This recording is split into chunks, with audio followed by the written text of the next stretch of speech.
The 2017, by any means necessary, give us free. Rather be free on the knee than standing a slave. Integrity is priceless. Winning at the game of life. Revolutionary Athlete Award. I want to give a quick shout out to Colin Kaepernick, man.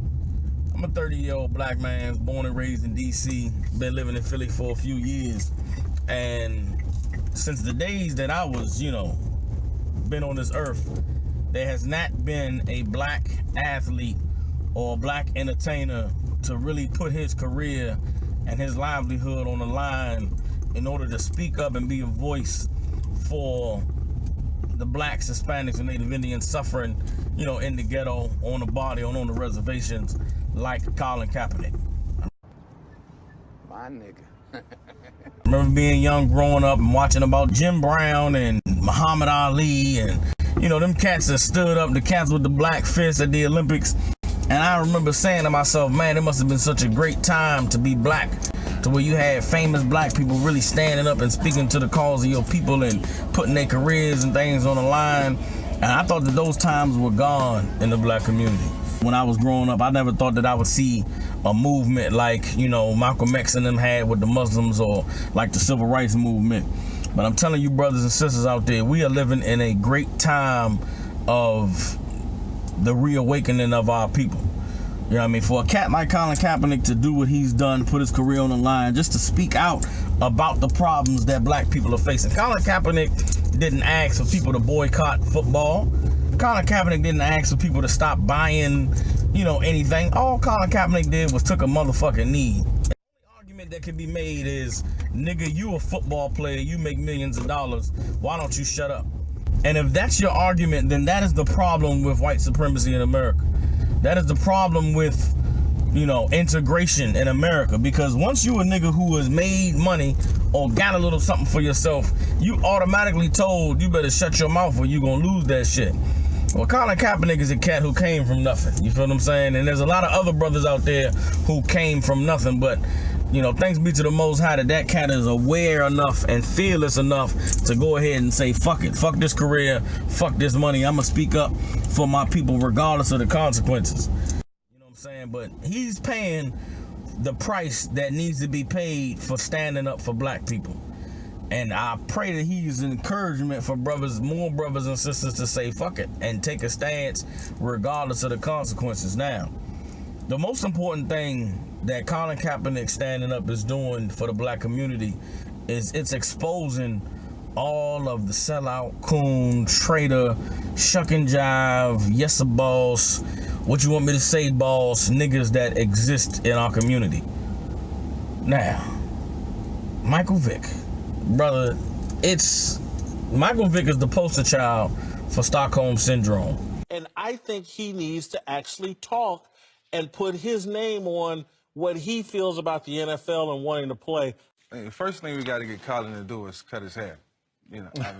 Listen, I'm not up here to try to be politically correct, but, even if he puts cornrows in it, I don't think he should represent himself, in that way in terms of, just the hairstyle. Just go clean cut. Why not? You're already dealing with a lot of controversy surrounding this issue. Just try to be presentable. Look, all the social media stuff that he's doing, look, we get it. We understand it. Colin Kaepernick been watching ISUPK videos. What is Stockholm Syndrome? Is the attachment to one's captor. Let's say the Japanese, this brother right in the back. The Japanese take you and they kidnap you. They put you in a hole. But one day, some Japanese man comes and gives you rice. And he gives you fish. And he lets you out that hole. He begins to teach you Japanese. Then he puts you back in the hole. And he lets you out the hole. And he gives you fish and rice. And he asks you, do you want to learn Japanese? What will you say? Not you, but what would anyone else say? Yeah, why?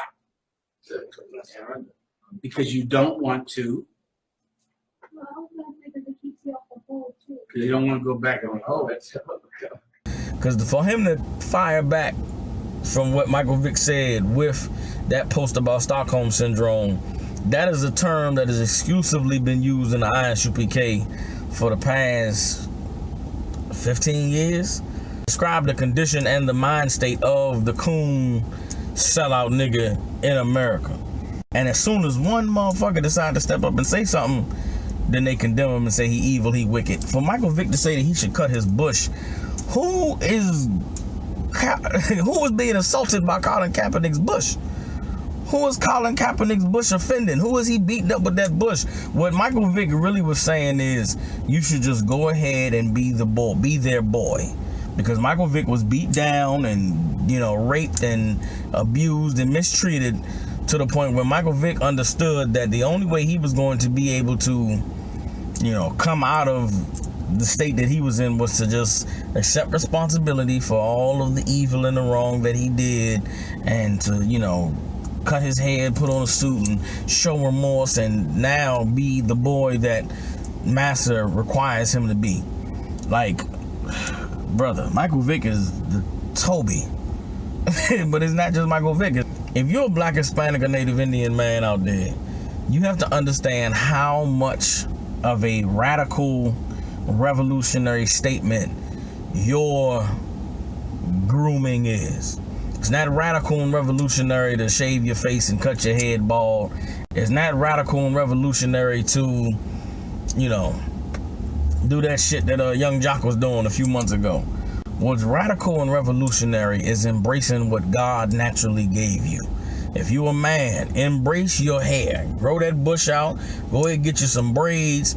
Grow your facial hair. Get your mustache. Get you a beard. Let that beard grow and be full and strong.